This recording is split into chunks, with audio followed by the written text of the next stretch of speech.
Today, we're so excited to bring another day of the annual meeting. We know this is a little bit different format, and we know we have a lot ahead of us, but we have a lot of great information and a lot of people that we're excited to share their information today and hear from them. And I'm excited I get to introduce Dr. Tamara Cushing. And Tammy is the Starker Chair of Private and Family Forestry at Oregon State University. She is an assistant professor and extension specialist in forest economics, management, and policy. And her primary expertise is in taxation of forest and forest products. And Dr. Cushing holds a forestry degree from the University of Florida with 2 master's degrees, one in forest economics and one in taxation from Mississippi State University, and a PhD from the University of Georgia in forest finance. And her research focuses on the effects of tax policies on private landowners, and she works to educate about the economics of growing trees and the tax code interactions with forestry. So her other hard-earned title this year is the 2020 President of the Society of American Foresters. And I'm so excited that we have a local president and that Tammy can really bring some amazing perspectives to us this morning. So with that, I'd like to welcome Tammy. Thank you, Julie. I appreciate it. And I would just say to everybody, have no fear. You don't need more coffee. We are not going to talk about taxes. So I would not start off at 8:30 with that. So, although we can do it. So I want to thank Julie and everyone for having me here for this long journey. And I do really appreciate all the work that went into what was supposed to be our spring meeting and then regrouping and attempting to do a fall meeting in person, and then ultimately going to this virtual format. I know a lot of work goes into these. It's happened all over the country. We've watched parts of SAF go through this hope that they were going to get an in-person meeting this year and then transitioning. So I want to say thank you for all the work. I do want to go back on a couple words that Julie said, because I think they're really kind of my theme or song for the year that I keep trying to remember is about grace and patience. And that really is kind of how I think a lot of us are trying to get through the year, is with some grace and patience with others, but also with ourselves as we go through not only one unprecedented event, but just multiple unprecedented events hitting in the same year. It's definitely been a year to remember. So I'd like to start by taking just a moment to kind of reflect on the journey we've been on this year. Many of us, we started this year like we start so many other years. You know, we make our New Year's resolutions and we come into the year full of these dreams, and we come in full of plans. And those plans might have included some fun stuff. Maybe it was the vacation you were planning, activities you were going to conduct in the woods, meetings we were putting together, all these plans we had for this year. And so we started the year ready to do these plans, right? We had plans for our organizations. There were new collaborators we were hoping to get involved with. There were new people that were coming on to different organizational boards, maybe into your workplace, new people. And then of course, what we were looking forward to for many of us were either our own children graduating or our new slew of forestry graduates. And many of those students were super excited about their future. So maybe you heard that 2020 was going to be the year that we would all talk about our vision, right? We talk about vision being 2020. Of course, none of us saw what these past few months had in store for us. So there is something that we learn in forestry. We spend time in classes and we talk about making a plan, but we also talk about the fact that we aren't in charge.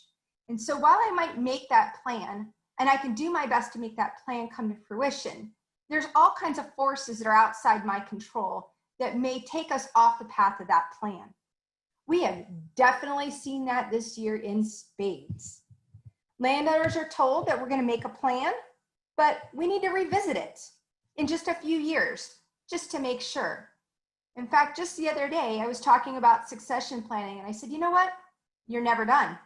You might make that succession plan, and you're going to have to come back, and you're going to need to review it because life happens. Or as we could say this year, 2020 happens. A management plan is written with the best available information at the time that we sit down to write that plan. We use our current inventory data, and then we model future stand conditions. And anybody that's ever modeled or taught about modeling, you know that it's built on assumptions. And those assumptions that go without saying are that nothing major is going to come in and disrupt what those assumptions are. And then what we do once we write that plan and we model everything out in the future is we do some of the operations and we sit back and we monitor the situation to see that things are kind of going as we intended along the way. In the meantime, we have years in which rainfall is low, or a patch might get hit by a beetle, or we have a fire. So at that point, we sit back and we're going to readjust and we're going to reassess and then we're going to adjust. That's just what we do. We know that. And in this year, we've been doing it in all facets of our life. SAF had to do that in many, many ways this year. Oregon SAF has done that with this meeting. Nationally, we had to do the same thing. Back in April, the difficult decision was about canceling the in-person component of our national convention, which for many of us is our most visible part of being an SAF member, going to that convention and meeting with all of foresters from around the country. That decision had to be made and actually was made for us. So we had to readjust and make new plans. We are a profession well suited to adjusting. Forestry is also well situated to solve some of our most pressing natural resource issues. Yesterday, we heard from wildlife biologists about species that are threatened or experiencing reduced numbers. As scientists learn more about some of those animals, we can work with our colleagues in wildlife to adjust our management. Forest management has been mentioned this past year in some special places. It's been mentioned in the courtrooms. It's been on the front page of the newspaper. And now, as many of us realize, it was on the national stage in a presidential debate. Of course, not all of these mentions are positive. We've all heard what should have been done in order to avoid the recent fires.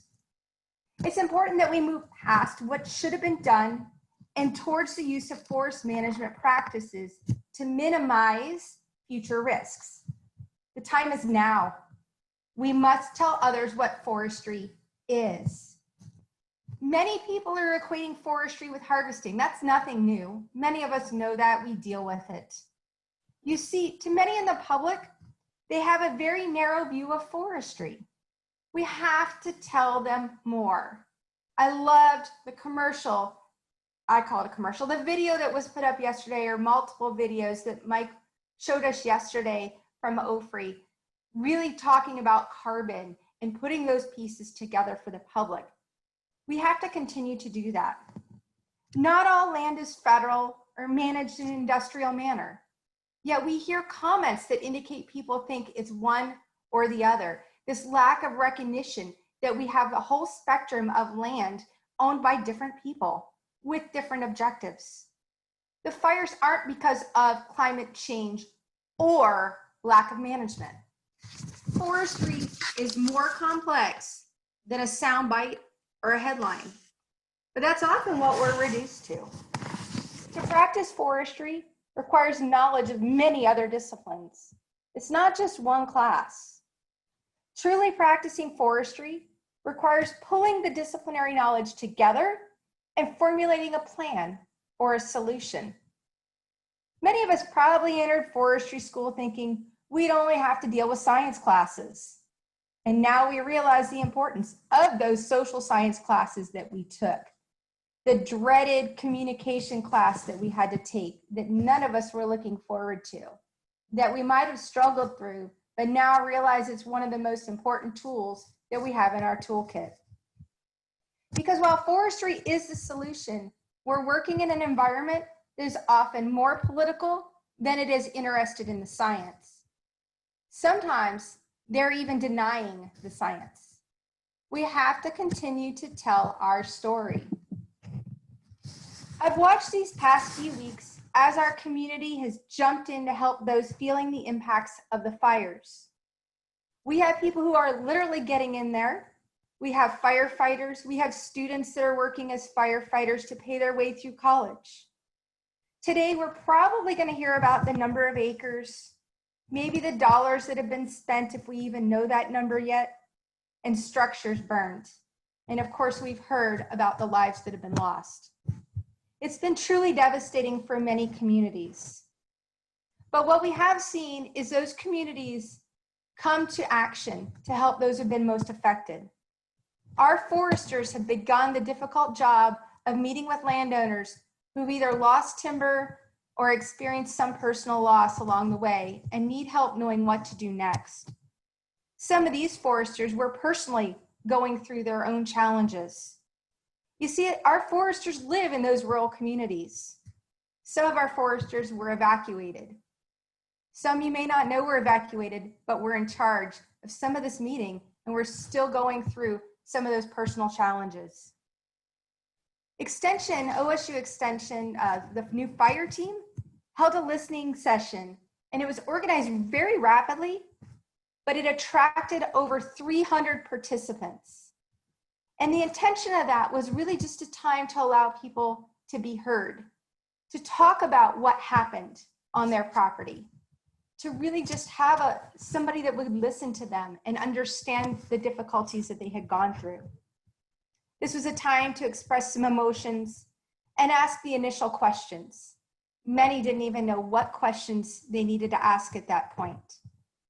But the point was, we moved quickly, and we were a voice and a sounding board for those people. This time, foresters, not forestry, foresters were part of the solution, or maybe just someone that cared and understand the plight of the rural landowner. Going forward, we're going to hear about firefighting budgets. That's going to take over the news cycle once we get through the election. I'm sure the public conversation about forest management is going to quiet down, but I'm not sure that I want it to. I understand that most foresters are introverts, and they really would prefer to be left out of the spotlight. But we need the public to have real conversations about forestry.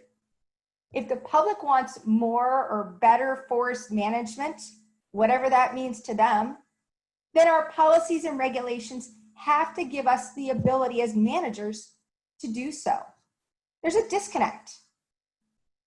Many of you may or may not be on Facebook, but I've seen the conversations. And what's a little concerning is the conversations aren't just among the public, those who aren't in forestry, but even some of our colleagues that haven't experienced forestry in the West have questions about what's going on in the forests out here that would lead us to the events of the past few weeks. Forestry is the solution. Right now, while the public is talking about forest management and asking questions, we need to speak. So what are some of those actions that we can take? First off, let's write to our papers. Once a week, I'm seeing a letter to the editor. And those letters to the editor are not positive. They are not talking about all the great things that is happening within forestry, not all the great things that our foresters are doing. They're talking about what they see as a negative. They see that forestry is not part of the solution, but part of the problem. And a lot of these are not based on science, based on emotions. The bad thing is I'm not seeing a response. We're not actually responding to these letters to the editor. We're not telling our own story. We're not getting out there with facts or science or even trying to help people understand what we're doing. We need to get on that. How do we do that? What do we say? I don't really know the issue, or I know the issue, but I don't know what the right words are. Well, National SAF and even Oregon SAF, we have some position statements. Those are always a good place to start. Those position statements are well crafted by foresters, often experts in that particular part of our field, who are going to have some of the background in there to kind of show you what the issue is, as well as what SAF stands for to back up that issue. Those exist for many, many topics, and more are being written this year. Just yesterday, the board of directors voted and approved a position on water in the forest. So you have these resources available to use to help write these statements and give something to point someone to. We should also use social media. We have some great examples of people using social media to educate the public. And I'd encourage you, if you're on social media, to go ahead and use that avenue. I found myself having some fantastic conversations through Facebook with people that I didn't know that were friends of friends. And what started the conversation was seeing that they really wanted to understand what had happened. They weren't pushing blame, they were asking questions, but none of them had any answers. Because frankly, they were working at nonprofits dealing with issues related to childcare or healthcare workers. They didn't have the background to answer their own questions, but I did. And so simple conversations, given in a non-threatening way, without blame, open the door to more questions. So I found myself in the evenings answering questions from people locally that really just wanted to understand, well, why didn't we do this? Why can't we do that? What do you mean they don't all have the same objective on their land? Really, it's just some of the basic stuff that we all know that the public doesn't know, that we need to help them understand. So can be a great way to have a conversation. It doesn't always go well. You need to know when to exit those kind of conversations when things aren't going well. We can also speak to groups. There are some groups out there that are looking for speakers all the time. Your local Rotary Club is a really great example of an organization that's made up of business leaders within your own community. They're always looking for great speakers, and what they really want to do is better understand the community that they work within. This is a great opportunity for us as natural resource professionals to step in and kind of talk about what's going on and let them ask questions. You don't even have to have all the answers. Just be open to let them ask what they need to know. Most of the questions aren't going to be really very difficult. They're really just trying to get an understanding of an issue that they don't have a training in. SAF as a whole, as a national body, made a comment on the Bureau of Land Management's regulations on the forest management decision protest process and timber sale administration. That originated, the idea for that originated here in Oregon. I'm going to call out a couple names, and I hope I'm not wrong. I know Mark Buckby was involved, and I believe Ed Shepard was part of that as well. So these comments that were put forward support giving greater discretion to forest management professionals, allowing flexibility for authorized officers to use their on-the-ground knowledge and experience to help improve BLM's ability to meet their management objectives. These are the ways that SAF can speak and help the public understand, and those who are making decisions understand about forest management. We also, as a body, signed on to support the Daines-Feinstein bill, which is related to some of the wildfire funding. So we are active looking at these issues at a national level, but the biggest impact often is going to be right here at home, in Oregon, and in your local communities. Show up, whether it's at the county commissioners meeting, and let them know about how these issues are affecting us here at home in Oregon. We're all passionate about the land. It's important that we show that. Foresters aren't the enemy. Forestry is a solution. Forestry is not the problem. And with that, Julie, I have time for questions about maybe some of what we're doing at the national level. Great. Thanks, Tammy. Yeah, I'd encourage people, there aren't any questions typed in there yet, but I'm going to give people a minute to type in some things. Can you maybe talk about how it's been this year working with Terry Baker and the national office? You know, you had planned to probably be out on the road and getting to travel around to all these states and see that national, maybe talk a little bit about, you know, you talked about some of the position statements that the board just took on, but maybe talk a little bit back about what the national office is doing this year and share a little bit about that. Yeah, absolutely. Absolutely. Yeah, so it's obviously been a very different year. I did have, so part of the job of the national president is to represent the organization to the state societies. And so in a normal situation, the president, the vice president, past president, and Terry Baker kind of work as a team to go visit state societies based on invitation, of course. Often speaking just about the activities that are going on or planned for the year. And so the year started off with us making those moves. I was able to attend the Kentucky-Tennessee meeting back in January, which was great. You know, you're optimistic at that point. You have great plans for the year. We could talk about all the great things OSAF was going to do. And then traveled back and attended our Leadership Academy here in the PNW. And then Terry and I traveled to California in February, if we're going to be honest, to kind of give a little bit of a cheerleading job to the California folks about hosting the convention in 2021. They were a little bit concerned. And of course, I was able to take off my president hat, put on my 2018 general convention chair hat, and tell them it was all going to be okay.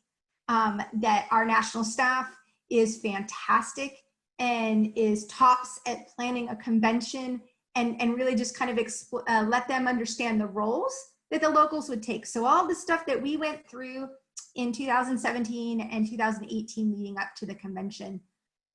Meanwhile, Gene Kadama and Vice President Gene Kadama and past President John McNulty were able to travel to some of their home state society meetings. The Ohio SAF meeting was in March. And so we really had this game plan to kind of distribute. So if we're gonna talk about what I canceled, I was supposed to be at the Idaho SAF meeting, the Alaska SAF meeting. I've never been to Alaska, so that was sounding really good to me.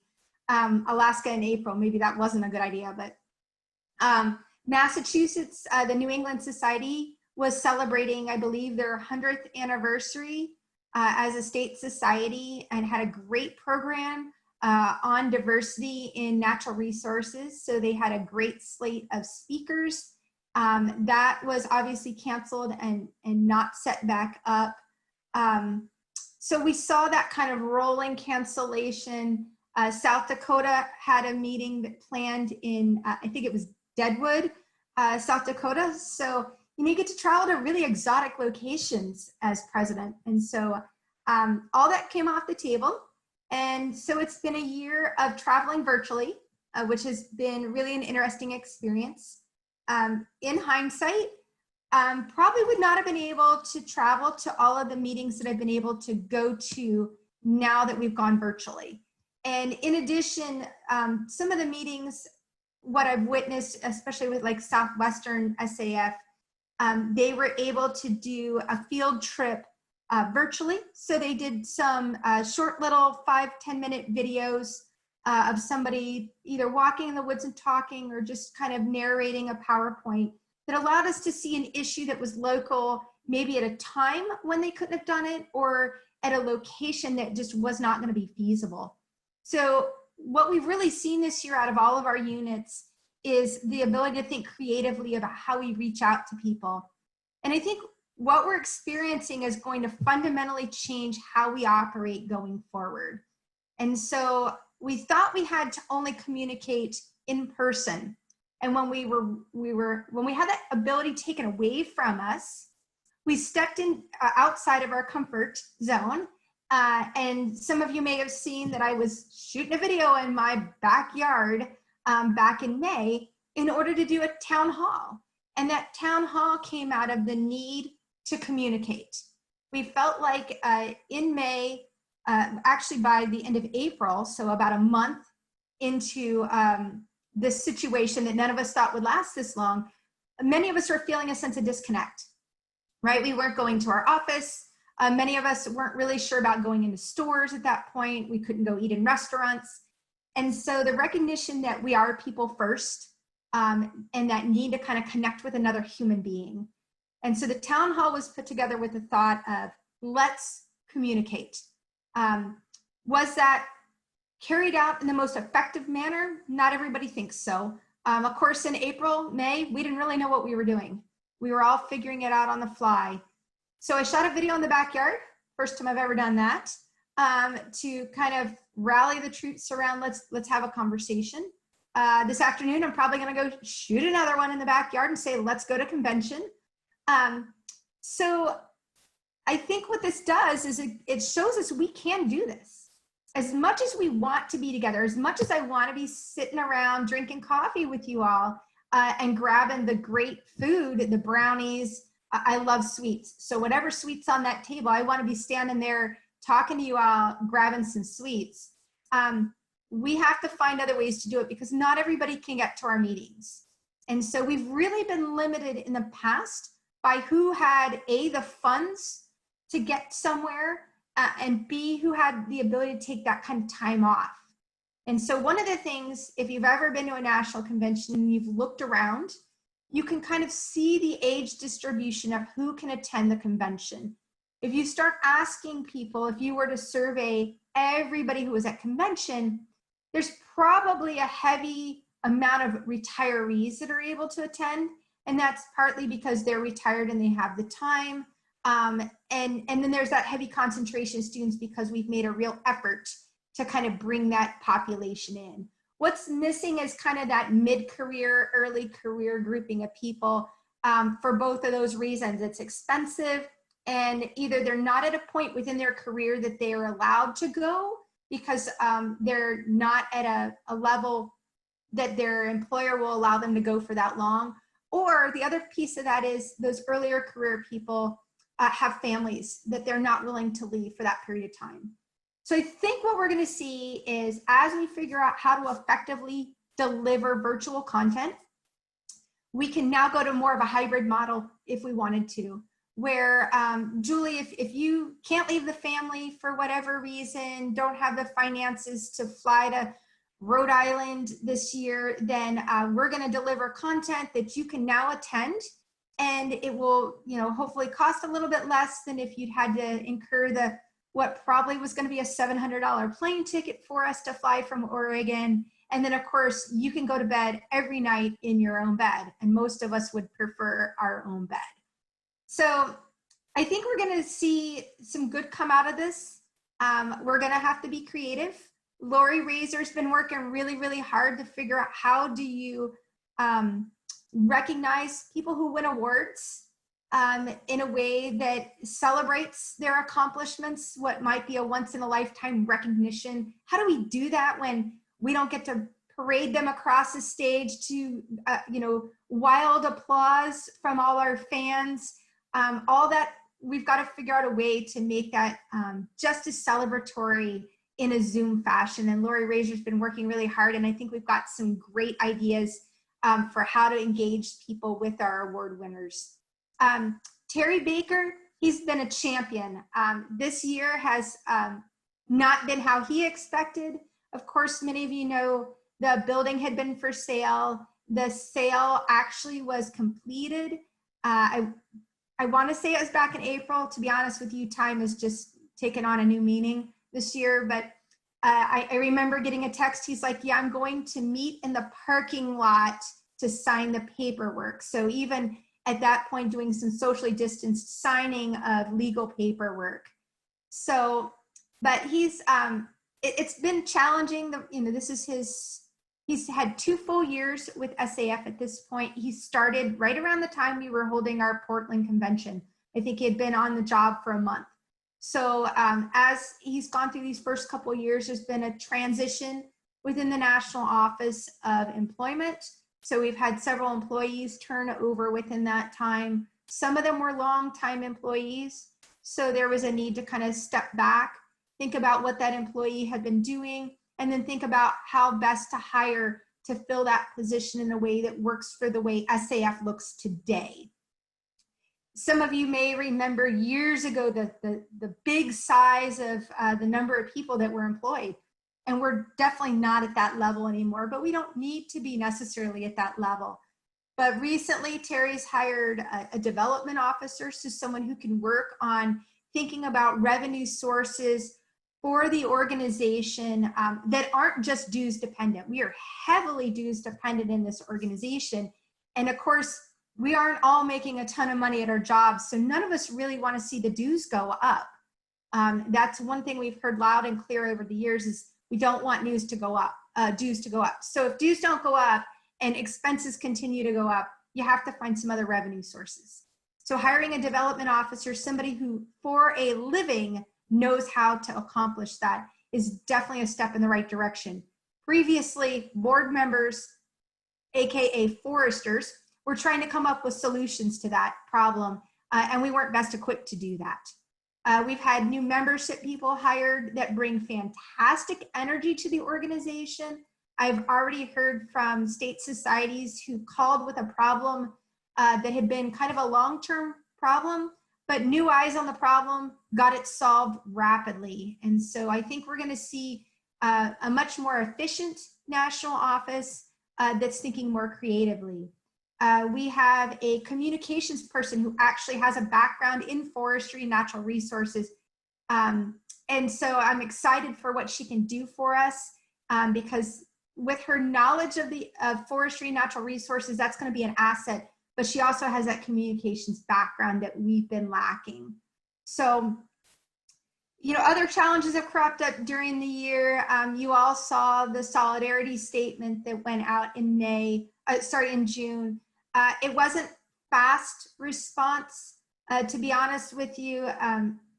Nobody, I don't think any of us are prepared for the kind of challenges we were issued this year. There's no training I've ever been through, no playbook that anybody handed me to be president that said, here's how to deal with a pandemic, issues of racial injustice within the year, and then of course, having these major natural disasters. None of that was in the playbook for this year. And so as those calls for action were going on at the end of May and early June, I watched a little bit to see how other organizations were responding. Anybody on social media or with an email account knows that anybody who had your email or any organization you've ever done business with made a statement at that moment about what happened in Minnesota. Very rapidly, we saw very heated comments happening from both directions. And the question is, what was SAF's role within that? And to be honest, that's something we each had to ask ourselves is, where are we at? And then for me, the added layer is, how do I speak for SAF? How do I speak for almost 10,000 members when I don't have the option of asking each of you individually, what do you want me to say? And so while I've been a member of this organization for a long time, one thing I do know is we don't agree on everything. You know, all you got to do is have a conversation on clear cutting and you can see that we don't all agree on everything, right? And so how do I sit here and write a statement about a big social issue? And should I even write that statement? And it became a little bit more complicated. We had state societies that were asking for it. They wanted to write their own statement and they wanted guidance from national. I think it was an awkward situation for Terry to be in as CEO and being African-American. He did not pressure us to do anything. He just said we needed to make a decision. So the statement that went out, some people would like for it to have been stronger. And personally, you may agree or disagree, and I may agree or disagree. But I wasn't speaking for Tammy. I was speaking for 10,000. And so the statement that went out really leaned on existing statements. We have a diversity and inclusivity statement, and we have an anti-harassment statement. And so really leaned on documents we already had and say, hey, guess what? These are in play. We have these. This is how we're going to treat people. And we're going to support at this moment the African-American community and the foresters within it that really need our support. So, you know, those kind of things happen. You hope we don't have to do that too often. There was blowback. There were people that reacted on both ends of that. There were people that were not happy about that. So as much as I heard from some of you that you would have liked a stronger statement, I also heard that we should not have touched that with a 10-foot pole. No, we're not a social justice organization. I get that. But we are the Society of American Foresters, not forestry, foresters. And foresters are people. We're supporting our people. And I will stand by that all day long, that we need to support our people, including our CEO. So yeah, it's challenges, you know, but you don't get into any leadership position not expecting to have some kind of challenge. It just might not have been these challenges.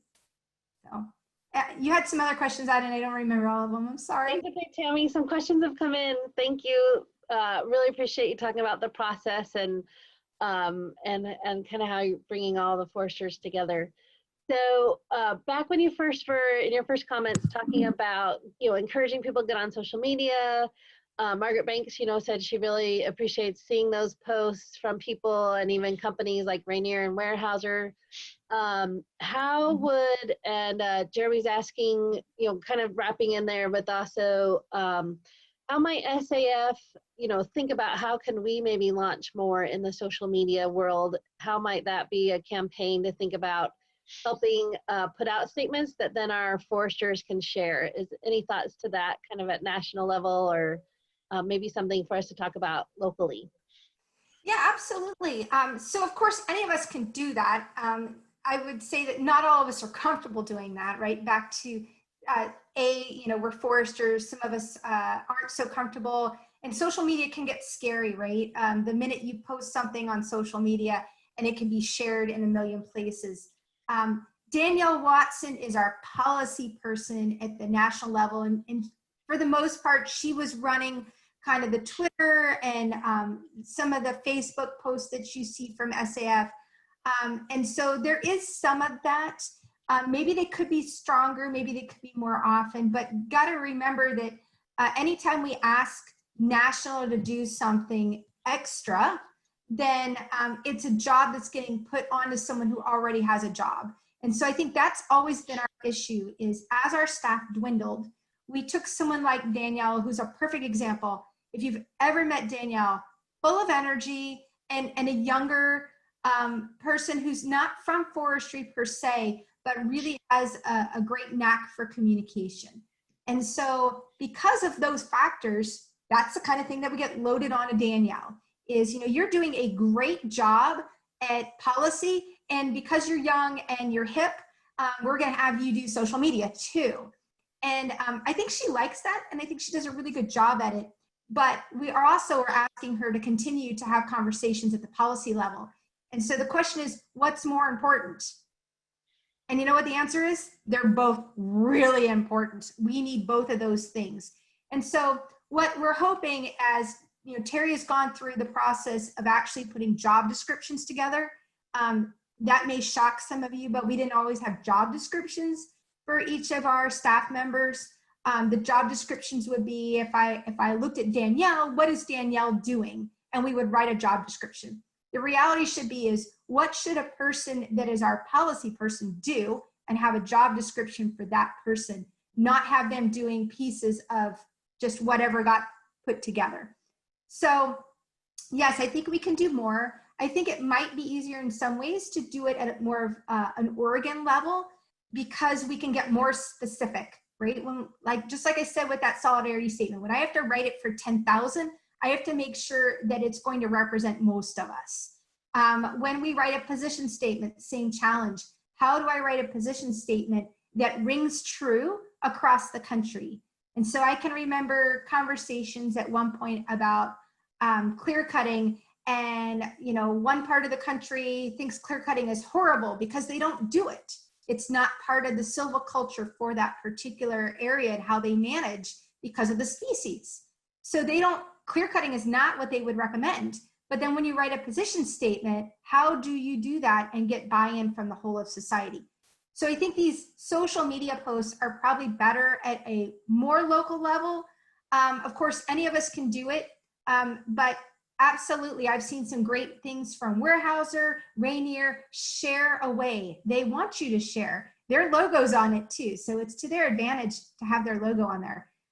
But what I would challenge is, I know there's students on here, and I know there's young professionals sitting on here, or who may watch this later.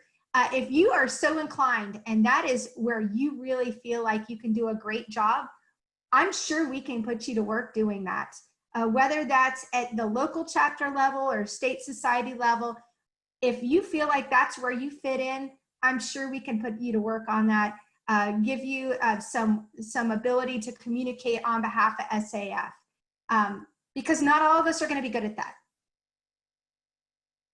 So Tammy, kind of along the similar thread, we talk about responding to those questions about responding to unfair or negative opinions in the newspaper. Is it fair to write op-eds with anecdotal observations or personal opinion, or would that just distract from a common forestry perspective? It is fair to write with those anecdotal pieces, but recognize that that's what the other side is doing as well, right? They're coming to it from more of an emotional, lacking science background. But there's definitely a fine line, right? If I get too sciencey in there, people aren't going to read it. And so you need something that's going to connect with the audience. And so one of the tricks that I've heard about talking to those audiences that maybe aren't so receptive is to find that common ground first. Find something that you could both agree on. So maybe it's looking at that piece you need to respond to, and pick the one thing out that you can agree on with them and start from there. So start from that piece and then start moving towards what you need to convey. You're not going to want to convey a whole bunch in one piece. So pick your points wisely, and really, if you can get to the science and do it in a way that's easily understood, that's where I would go. But most of those letters to the editor, I think, are restricted to like 250, 300 words. So you don't have a lot of space. So we're not going to get into all the fire science in there or why timber harvesting is good. You're going to have to pick one point and get there. But yeah, my gut says to kind of stay a little bit away from the anecdotal stuff and try to get to the facts if you can. Thanks, Tammy. Another question's come in about national, the National Committee and the work they do with policy, because they do great work with all the policy. Do you think there's going to be a lot of work too to help with fire support, maybe financial and other support, as Oregon and the West has all this recovery? Yeah, so I'll hit two things. So, we have a national policy committee, and John Bailey is serving on that committee right now. That is a committee that will have a vacancy every once in a while and gets appointed. So we won't always have an Oregon person on there, although we have for a while now, because I was on it before John got on it. So we've had someone on there for a little while. That committee won't get into weeds on a specific issue at a specific time. They write those, they focus on those position statements. And then if National SAF makes a big statement, let's say we were writing something to talk about wildfire funding that was going on the record. So not just into a newspaper, but going really on the record politically, then that would kind of be looked at by the National Policy Committee to kind of make sure that we have not strayed away from what the line is, right, our position on that issue. Danielle, as our policy official within National SAF, she is always looking for those opportunities. The way she really describes a lot of these issues is she puts them in buckets. And she even does this with the policy committee. John Bailey could give you a whole lecture on this, I'm sure. But it's, what are the issues that we're going to take the lead on? And then what are the issues that we want to be at the table on, right? So we want to be part of the conversation, but we're not going to lead it. And then those that we're just following. And so I'll give one near and dear to my heart. I said I wouldn't talk taxes, but here we go. So, there's obviously related to the fire, we might think about casualty loss provisions for forest landowners. And right now they're not good. It's going to be bad news for many of our landowners on that front. And so now it's time to start having that conversation. And the Forest Landowners Association based out of Atlanta, has been working on that for a couple of years now and is actually making really good headway. And now is a perfect time to kind of slide that thing in there. And so SAF is probably going to be at the table on that one and allow FLA to take the lead on that one. And so why would we like concede, if you will, the lead on some of these issues? Is it's because who are you representing? And if you look at the casualty loss issue, that's going to be best led by an organization representing the people most affected, which are the forest landowners. So FLA, as a representative of the landowners, is best to take the lead on that.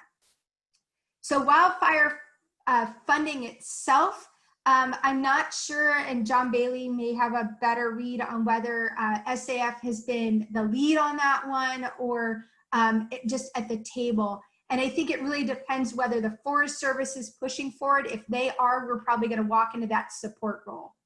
So I apologize. That's one that hasn't come up in the last couple of months. I'm sure it's going to come up. Sure. Well, a lot of conversation there, though, is probably just taking place, trying to figure out strategies. Right. So kind of two questions here about convention. If you could talk a little bit more about maybe some of the things that you're looking forward to at the 2020 SAF convention and some highlights. And then people want to know where in California is the convention planning to be held? Sure. So the convention in California will be in Sacramento, so not too far down the road. Like I said, they're really excited. I do not remember right now that I want to say it, I don't remember what the theme is. Of course, all those conversations are happening. If you don't remember what we went through to get to 2018, the planning starts about a year and a half, 2 years out. So they're really in the thick of trying to get things going. In fact, after we finish this convention, you'll see a call for abstracts for the concurrent sessions. So at that point, you'll see the theme and everything that'll be unleashed at that point. What am I most excited about? If we were going to be in person, I would say it's the Quiz Bowl, because I absolutely love the Quiz Bowl. A big part of my convention experience for many, many, many years. This time, I'm looking forward to just the opportunity to connect. We have something called a town hall again. The opportunity to kind of have these face-to-face, answer some questions from the membership. One thing that I felt this year is the need for connection. And maybe that's because I'm stuck in these four walls. You know, I've been around my kids now for a very extended period of time, and I'm looking to interact with some adults. And so I think many of us feel that way, that we would really love to be in person. And so I could tell you that it's the plenary sessions, you know, and I've been a plenary session speaker, and you want to see everybody in the room and you want everybody to say that that's what they were there for. But really for me, it's always been about networking and the ability to see people that I haven't seen. So that is part of what's going to be hard for me this year. Those of you that know me know I've moved around quite a bit. So I have what I consider my forestry friends kind of scattered all over the country. And this is that once a year chance to see people. So town hall is going to give me a chance to kind of see and hear from some of those people and really connect a little bit better. I am working with the student mentoring session. I'm going to participate in that. You know, I teach at OSU. I do like connecting with students and kind of talking about what SAF has done for me and can do for them. And I think that that's a good time to do that. Yeah, I think it's really just a chance to be with our people again, right? Our people being our SAF members. And so this has been a great lead up to it. So this is really getting the energy flowing. We're in October, you know, the temperature drops, football comes on TV, and we go to the convention. So we're lining up for that right now. I can feel it coming. Definitely. Well, thanks, Tammy. Those are all the questions that I see come in, but I think you gave a lot of great information. I really appreciate your updates on National SAF and all the work that you've been doing as a president.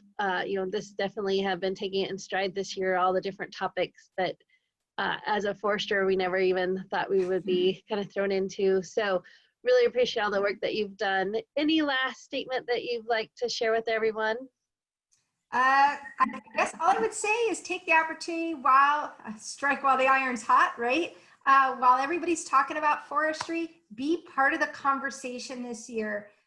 Make sure they know who you are and what you do, and that you do want what's best for the land. Because I think people don't understand that about us, and that's our own doing.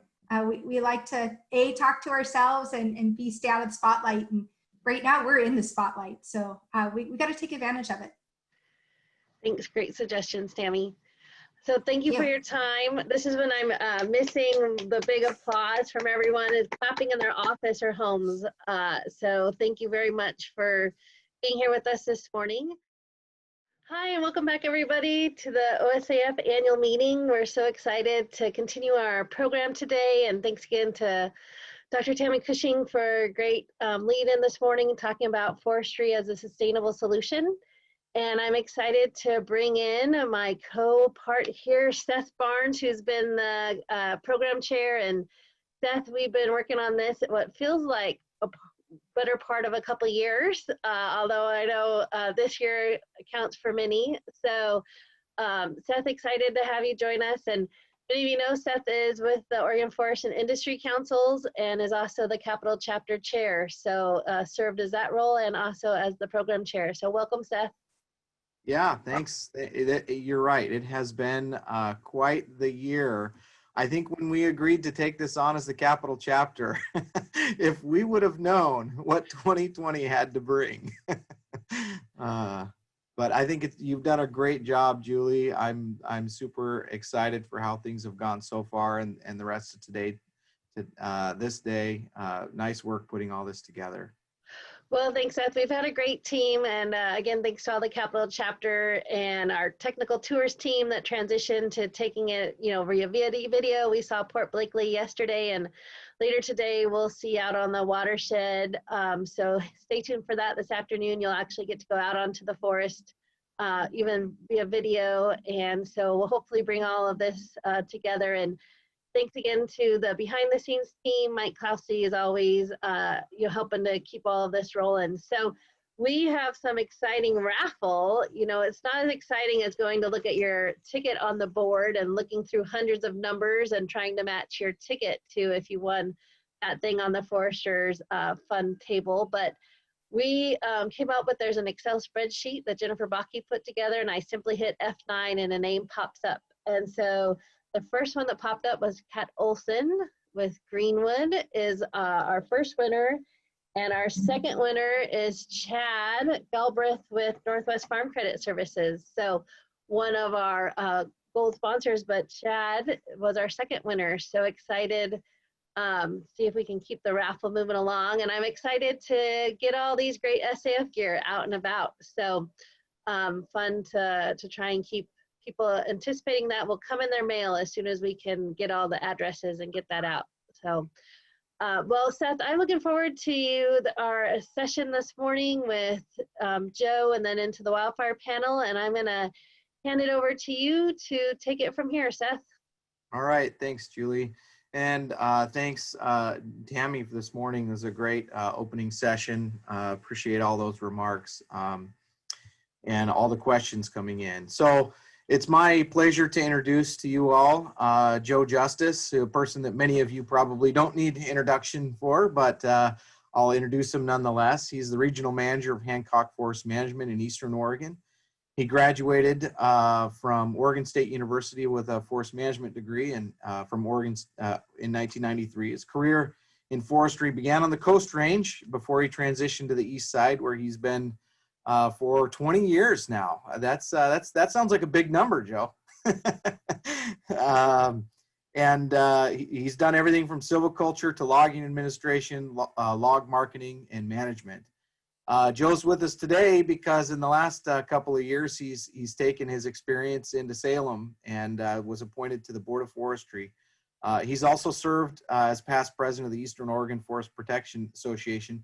And one that's not on his official bio, but I also happen to know he was on the Eastern Oregon Regional Forest Practice Committee for many years. And so he brings a wealth of information to the board, and we appreciate his presence there. So without further ado, I'll turn the time over to Joe. Well, thank you very much, Seth. I'll try to share my screen here. I do have a presentation.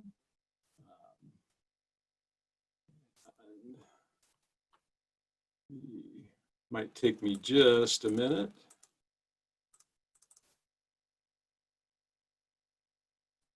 Apologize for that. So I guess I would ask, are you seeing my first slide? Yes, yeah, I think we can see it just fine, Joe. Okay, thanks. Thanks, Seth, and I also really appreciated Tamara's comments, and I think you're going to hear many of the some of the same kind of issues I'm going to talk about this morning. But thank you very much for having me. My initial response when people, and I know a lot of you on this call, and I wish I could see you in person, frankly. I really enjoy these kind of meetings in person and connecting with other professionals. But one of the responses I often get when people learn I'm on the board of forestry is very, very genuine thank you and almost kind of a sentiment of pity. And after serving 2 years on the board of forestry, I understand one of the most difficult things I've had to do in my career is serving on this board. It's incredibly important work.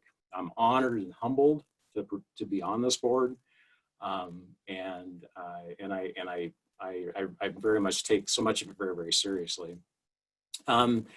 You know, a forester to a board member, you know, you see a couple of pictures there of me, and for your West Side foresters, that's a Western larch. One of the greatest trees, I think, in North America. We grow a lot of it in Northeast Oregon, and I wear several hats. This picture when I had a lot less gray hair is at the bottom of me in one of our plantations here in Northeast Oregon. And I tend to wear a suit more than I would like to admit these days as my hair gets grayer, but I think that often happens to people in our profession. So as Seth said, I began my career in the Coast Range of Oregon. I like to think of myself as a very serious tree grower, as I know a lot of you on this meeting today are too. It's really my passion is growing trees. And I started that really in the Coast Range of Oregon and learned a great deal about reforestation and silviculture in my time there.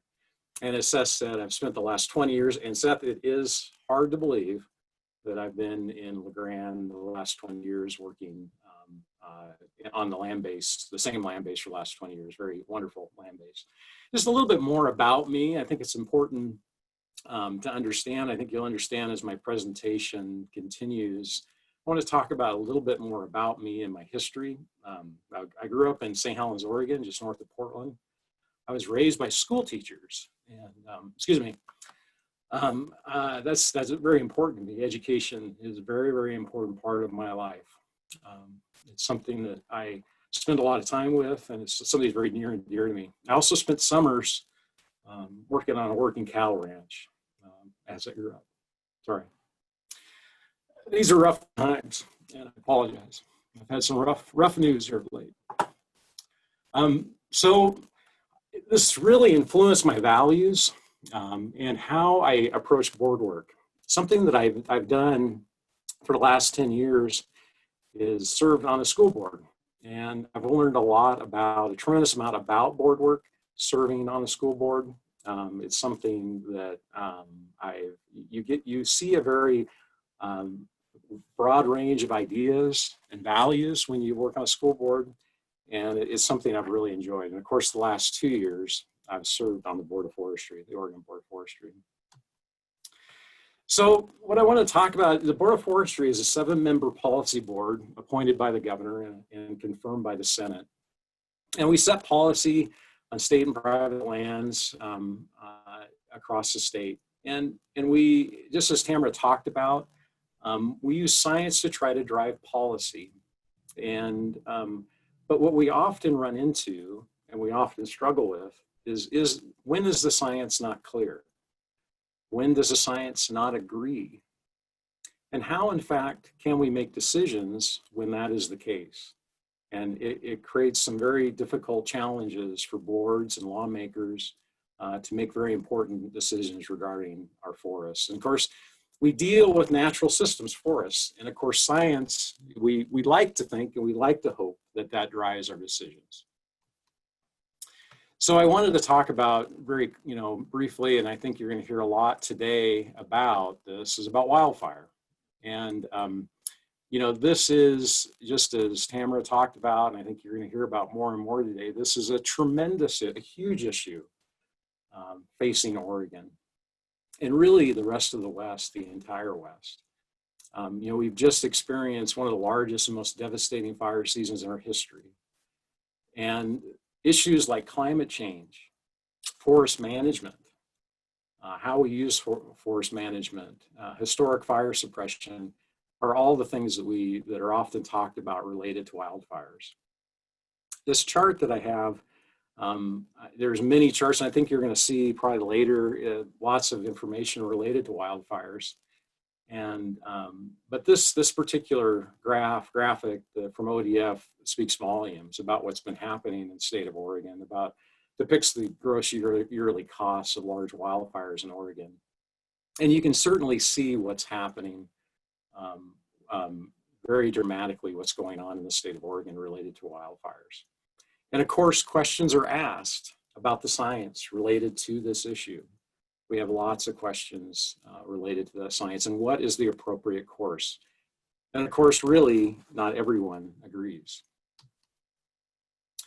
So of course, fire isn't our only issue that we're grappling with. And trust me, it can be humbling and somewhat overwhelming when we begin to think about the work in front of this board. And, at times, frankly, it feels like, you have that dream where you've forgotten about a class in college until halfway through the term, and you suddenly realize that I have that class. It can be very, very, very humbling to think about the work that we have to do. And we really live in a time in Oregon where there is just so much related to forestry. Certainly with wildfires, with forest practices, with all of the litany of issues, state forests that we're grappling with. So how do we make decisions on a board? And I think this is something that I've learned a lot about serving on boards, serving on this board, and I want to talk about that. So, we talked about science. We've talked about how science drives our decisions. But where do values begin to come into this? How do values really start to fill in the gaps where the science maybe isn't clear, maybe the science isn't being listened to, frankly, or the science is maybe disagrees.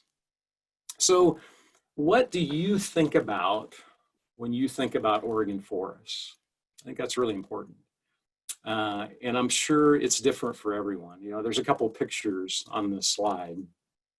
One picture on the right is a beautiful picture of a managed forest in northeastern Oregon. There's those western larch again. And often that's what I think about when I think about a forest. Picture on the left is a lake in northeastern Oregon, a walking path, a beautiful setting. But many people think about that as what forests are and the values that they bring from forests. So, likely because of your background, the work you do, what your parents have done for a living, maybe the town that you're from, it can all influence how you think about forests. One of the things I think too that's important is that these values may be changing in Oregon. And in 1970, the year I was born, and yes, I am 50 years old, it's hard for me to believe, there was a little over 2 million people in Oregon. Today, there's over 4.2 million people in the state of Oregon, and roughly half of those people live in the Portland metro area. It's actually interesting to me, somebody who grew up in Western Oregon, went to school in Western Oregon, and began my career on the west side, and now has lived for 20 years in Eastern Oregon, how different truly Western Oregon has become. The numbers of people, the traffic, and all of the things, it's fascinating to me how much it's changed. And I think we're seeing that in our values. So I think about, with my background, and I talked about this before, I tend to think about a forest like the picture on the left, a working forest, one where there's a harvester, one where there's tree planting, one where there's active management taking place. And I truly see the value of that work. And I appreciate what the value and what that can bring to ecosystems and to habitat and all of those issues. But like I said before, many Oregonians see what's on the right. They see that. They see a beautiful place. They see all the other amenities that forests can bring for them. So we need to think about truly how can we, as professionals in this great profession that we're in, tell the story of working forests. This is quite possibly my favorite picture of all time, and I want to talk a little bit about bias because it's an important issue. It's something that I've given a lot of thought to. Being a member of a school board is biased. Bias can be extremely destructive. It can be something that can really cause us not to look at the truth, to not address the truth. It can lead to discrimination and many terrible things. And we learn and we think about this a lot in education, serving on that board. We think about teachers have a great deal of influence on students, and bias can affect how they behave and how they act with students. You know, our brains are making decisions without us even being aware of it, something called unconscious bias. And you have made, even though you haven't realized that, you've made assumptions about me by listening to Seth read my bio, maybe your interactions you've had with me. You've made assumptions about who I am and what I may stand for. And you know what? That's okay. That's part of being human. It's part of being human to utilize bias, because bias can have some real value too. Bias keeps us safe. Bias creates efficiencies for us, but we all have to admit that we're imperfect. And I will freely admit that I certainly am imperfect in as I look at things. And I think it's just very important that we own our bias and think about them. And that's how we truly grow as people, to be thinking about those biases that we may have. So making decisions on policies. You know, this might be a shock to you, but decisions that boards and lawmakers make are imperfect and frankly often wrong. That is something that you have to kind of get your mind around when you serve on a board as such that I serve on, is that we hope our decisions we make get us closer to being correct. And that's truly what's important, is that we're moving towards being correct. You know, I've served on the Eastern Oregon Forest Practices Committee, and I often hear a lot about our State Forest Practice Act. It's something I'm very proud of, our Forest Practice Act in Oregon. And I often hear how it's the best. And it is the oldest. But several other states may disagree. And we must understand that our rules are not perfect. And our rules, we need to always be continuing to make them better. You know, decisions on policies are negotiated, and compromise is part of the process. Compromise is hard. It's frankly very, very difficult for many of us to do. And that's where we need to be, you know, sensitive and thinking about our biases, thinking about our values, and helping to work towards solutions to these difficult problems that we're facing in Oregon today. You know, it's great. We're seeing this right now happening between industry and major environmental groups coming together with the governor's MOU process. That's exciting work that I'm hopeful is going to be fruitful, and that we can work towards keeping working forests working while protecting species in the environment. I want to circle back just quickly on this issue of climate change and forest management. Tamara spoke to it. I think it's definitely a very huge issue and something that is very much up front foremost in a lot of the conversations that are happening, both at the state and national level. We even saw it in the presidential debate. We heard forest management being brought up and talked about. Unfortunately, it's becoming political, like so many things are. And I almost see it as being towed as one or the other. What has caused our problem? Is it forest management? Is it not? And that understanding. And I think we need to address both of these issues to tackle this tremendous problem. Forest management is absolutely part of our solution. That we have to make sure that people can understand that it is an effective tool to deal with the issues that we're facing with fire. And I think, the Governor's Wildfire Council was a wonderful start. Excellent work coming out of that council. We must begin to try to implement these recommendations. So what can you do? I guess I'll get on my soapbox for a second, and let's be honest, I'm kind of a politician of sorts. I'm sure the people in this picture that I work with, some of my bosses and some of the foresters I work with would be upset if they knew I was using this picture. But engage in forestry issues. Engage in your local community and around the state. One of the things that I've found is so valuable is to speak at different local groups. The time I've spent on the school board, the work, and when you have an opportunity to talk about our profession with people outside of our profession, it can be very powerful. So look for those kind of opportunities to be engaged in your community and tell people about forest management and what it is and what it is not. Be open-minded, challenge your biases, and certainly be sensitive to other views. That's probably one of the most important things that I've learned. Other people have a different background than you, and they come from a different perspective. So certainly be sensitive to them. So always be nice to your board members. We're trying to do the best we can, and certainly in the times that we're in, be kind. So I'm a fifth generation Oregonian. I love the state. I love the people of the state. And I work hard, and I believe forestry is certainly a huge answer to a lot of our problems that we're addressing today. With that, thank you. This is one of my favorite pictures. It's John Metesky in that picture up there flying his helicopter. And I think I assume we have a little bit of time for questions, Seth. Yes, we do.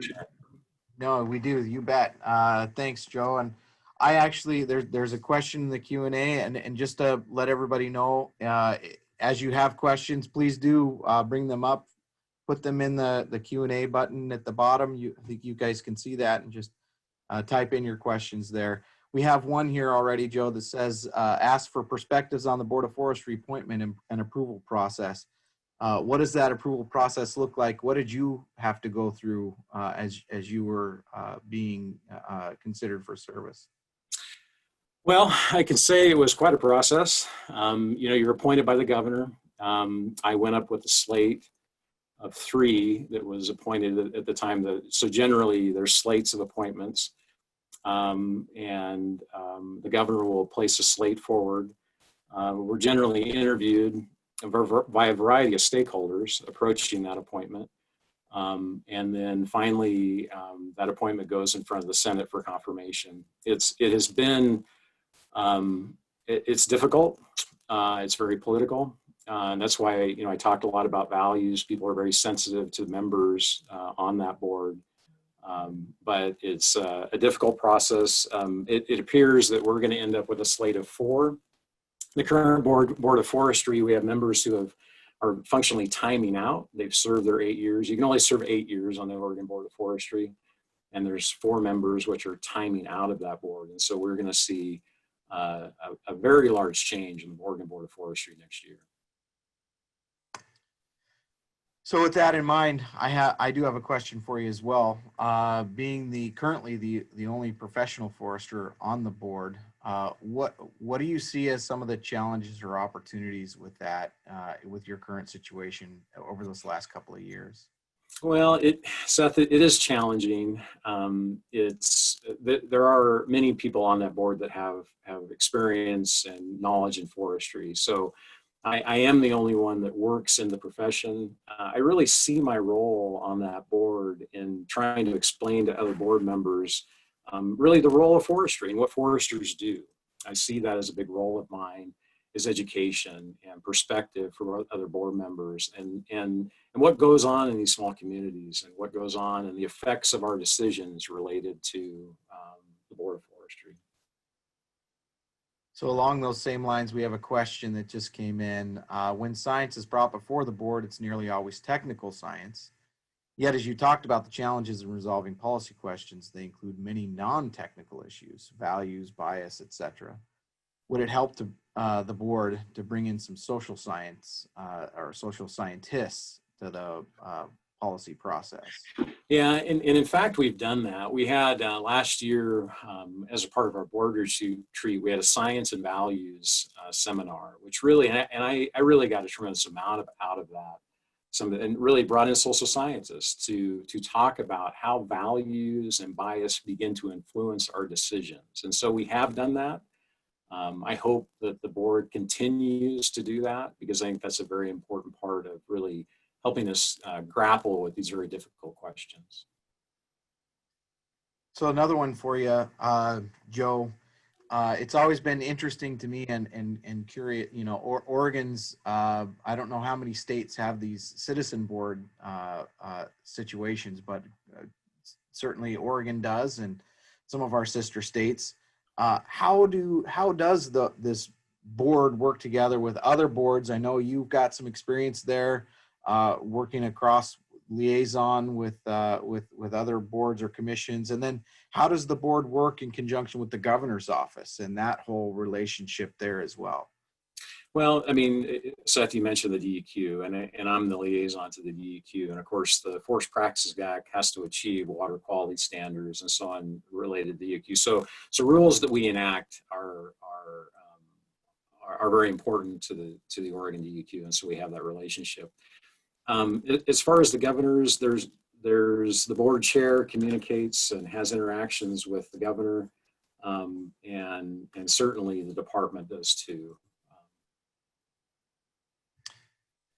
So another question came in. Will the Board of Forestry get an overall view of wildfire impacts on all aspects, life, property costs, air, water, wildlife, fish, recreation, that sort of thing? So how does that work, and do you anticipate getting sort of that broad?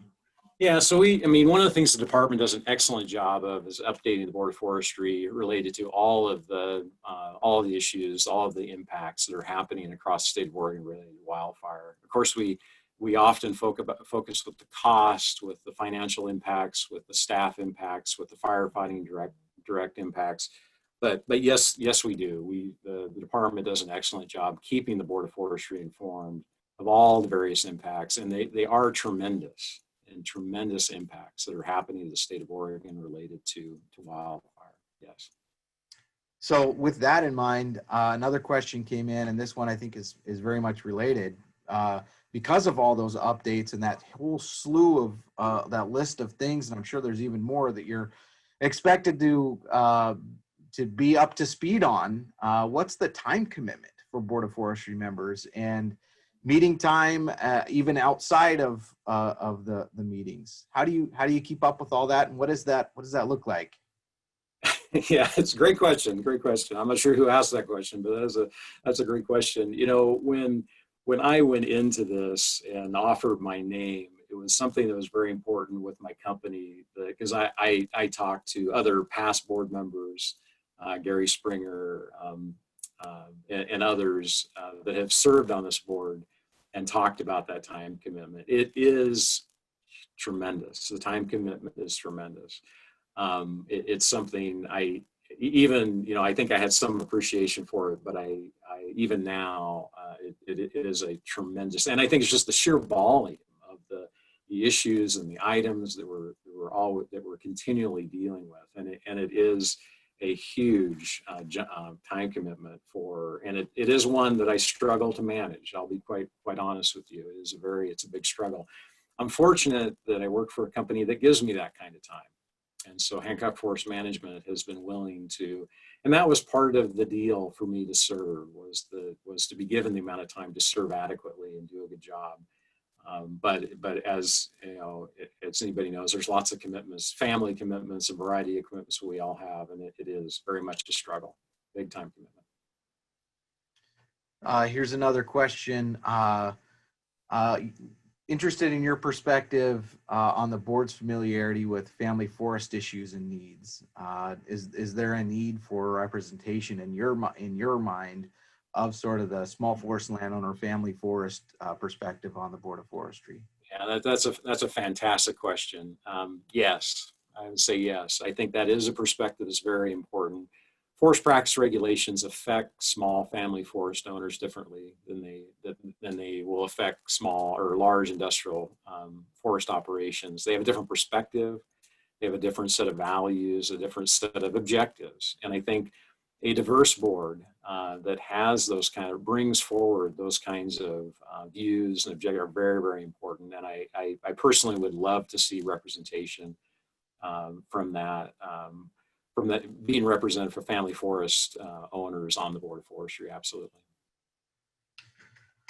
So a big decision happened just a couple of days ago on moving a process forward in on the state forest. And so we had a question come in that said, what's your thoughts in terms of, you know, you talked about social change in across Oregon and perspective change.